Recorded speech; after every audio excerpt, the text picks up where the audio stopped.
بسم اللہ الرحمن الرحیم۔ جب تم بیمار ہوتے ہو تو اپنی گناہوں سے توبہ استغفار کرتے ہو، جو اس بات کا ثبوت ہے کہ تیری بیماری نے تجھے بیدار کر کے باہوش بنا دیا۔ انسان کو بلندی پر لے جانا بہت مشکل ہے اور گرا دینا دشوار نہیں۔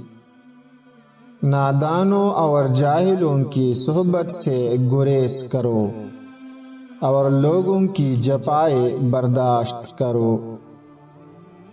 شہوت کے سام کو شروع ہی میں مار ڈالو، ورنہ یہ سام ایک دن اژدہا بن جائے گا۔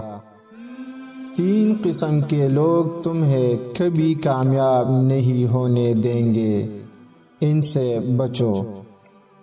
نمبر 1، پست خیال۔ نمبر 2، آوارہ مزاج۔ نمبر 3، فحش خیال۔